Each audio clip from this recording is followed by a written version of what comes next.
Action, minasan konnichiwa, pau pau desu. Bagi teman-teman yang ingin berangkat ke Jepang secara mandiri dengan menggunakan visa Tokute Gino, jalur mandiri atau mencari TSK sendiri itu adalah jalan yang paling memungkinkan.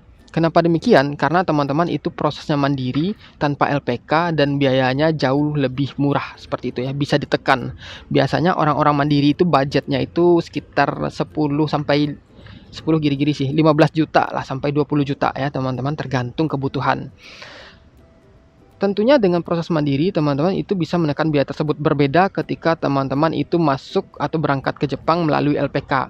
Kalau LPK, mereka adalah satu lembaga, agen, jasa yang membantu teman-teman dalam belajar bahasa Jepang, melakukan job matching, persiapan wawancara, dan lain-lain. Seperti itu. Tentunya ada biaya jasa yang harus dibayarkan. Dan itu wajar ya, namanya LPK, dia buka usaha, dia minta uang, itu wajar seperti itu.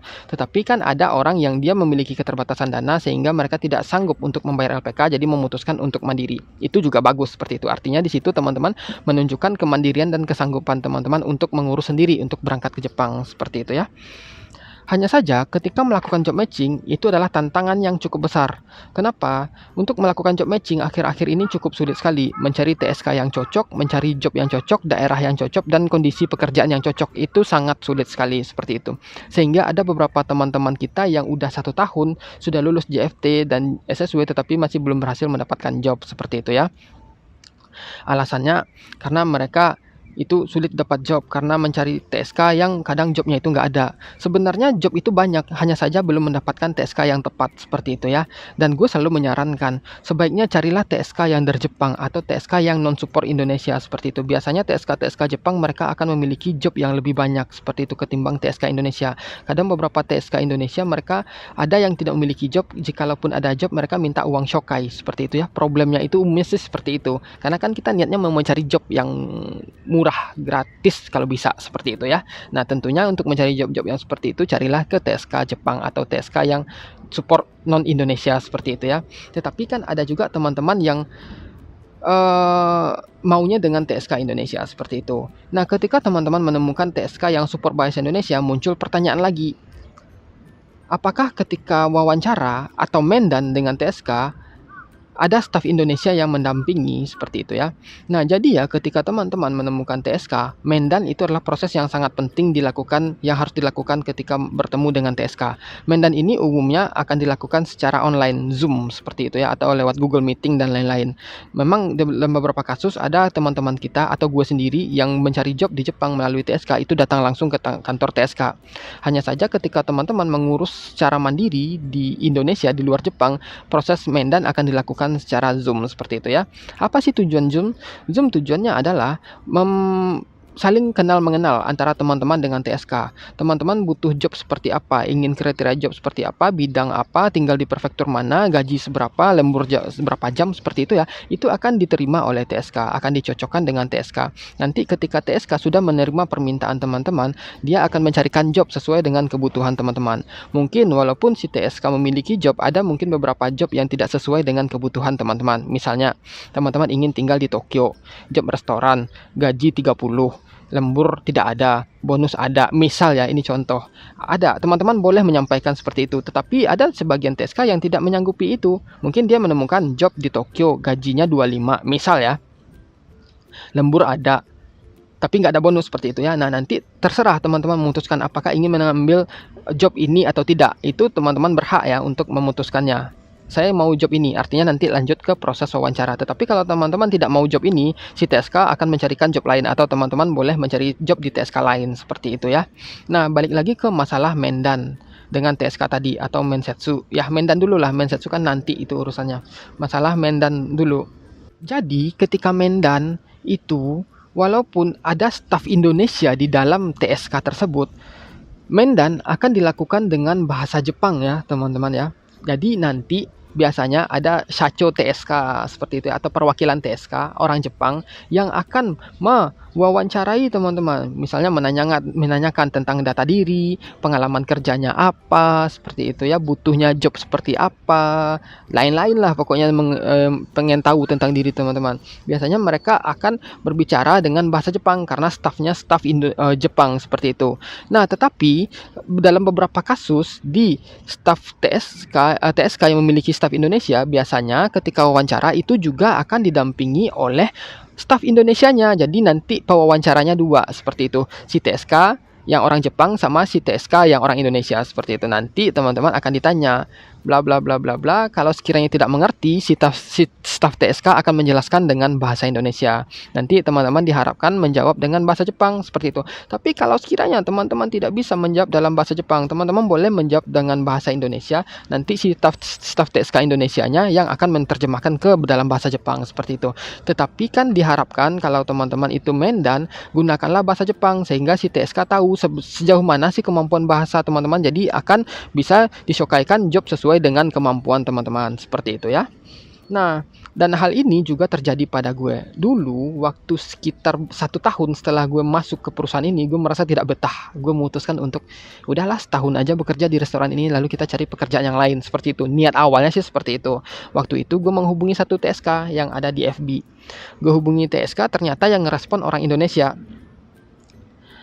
Alhasil kita berbicaralah dalam berbahasa Indonesia, ditawarkanlah ada job nih di Tokyo, gajinya segini, lemburnya segini, ya macam-macam lah seperti itu kan. Mau nggak?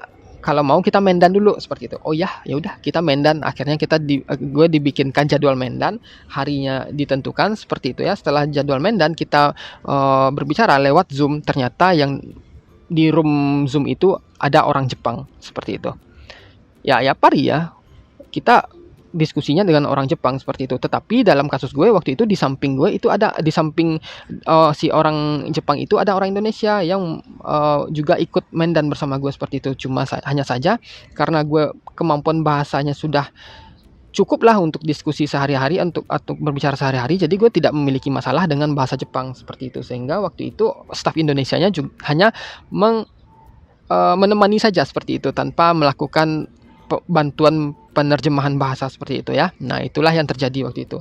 Tetapi dalam beberapa kasus juga ada mungkin teman-teman itu menghubungi satu TSK yang memiliki staf Indonesia. Tetapi dalam mendan dengan TSK bisa jadi si staf Indonesia, si orang Indonesianya itu tidak ada seperti itu. Teman-teman hanya berbicara dengan orang Jepangnya saja. Itu ada ya teman-teman. Jadi di sini sebenarnya teman-teman tidak perlu khawatir. Kenapa tidak perlu khawatir? Si staf TSK, baik itu orang Jepang, orang Vietnam, atau orang non-Indonesia, mereka sudah berpengalaman dalam berkomunikasi dengan orang asing.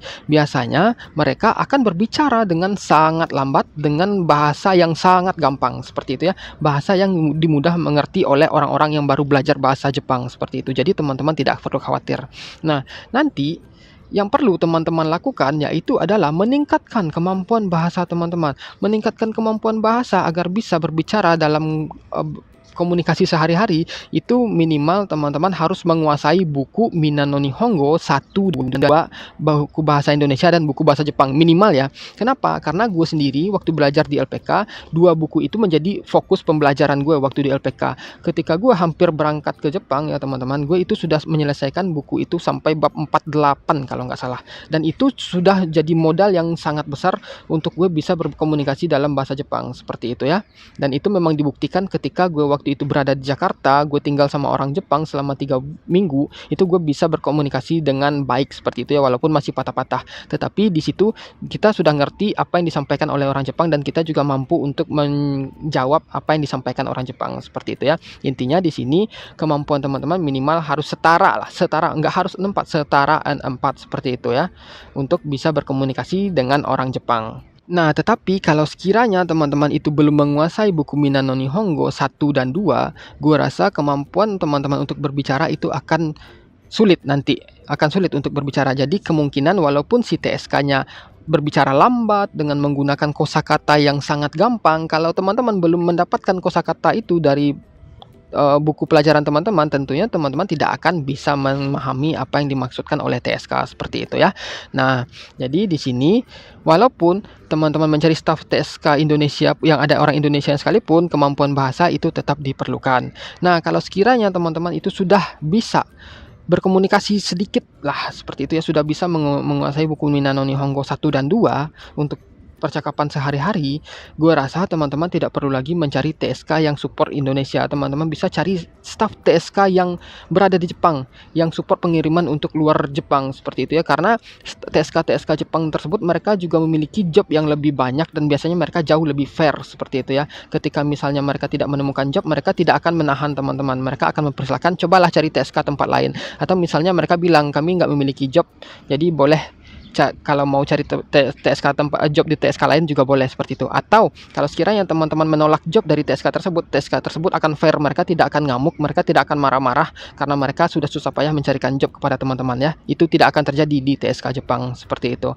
Nah, jadi intinya di sini teman-teman tidak perlu khawatir kalau misalnya teman-teman itu Mendan dengan staff yang ada orang Indonesianya, itu teman-teman pasti akan dibantu. Kalaupun tidak ada staff Indonesianya, orang TSK itu akan berbicara dengan sangat pelan, lambat, dan menggunakan bahasa yang mudah dimengerti seperti itu ya. Tetapi balik lagi, kemampuan bahasa teman-teman itu harus diasah terlebih dahulu seperti itu. Jangan hanya membaca buku Minano Nihongo balik-balik tapi tidak masuk ke kepala seperti itu. Tapi pahamilah kosakatanya, pahamilah bumponya. Bumpo mungkin nanti nggak masalah seperti itu. Intinya kalau ada kosakata, teman-teman memiliki banyak kosakata di kepala teman-teman, itu tanpa bumpo pun apa yang dikatakan orang Jepang itu pasti bisa dimengerti sedikit banyak seperti itu ya. Nanti setelah bumpo kosakata teman-teman banyak, baru nanti ditambah dengan bumpo yang untuk bisa teman-teman memahami makna dalam bahasa Jepang seperti itu ya. Nah, jadi lebih kurang seperti itu sih menurut pendapat gue. Jadi teman-teman tidak perlu khawatir dengan masalah mendan atau mensetsu dengan TSK. Simple saja, yang penting bahasa teman-teman harus ditingkatkan terlebih dahulu dan jangan ragu untuk mencari TSK yang non-support bahasa Indonesia seperti itu ya. Nah, jadi kalau sekiranya teman-teman masih punya pertanyaan, silakan aja tulis di komen. Gue bakal jawab sebisa mungkin dan sampai ketemu di video berikutnya. Cut.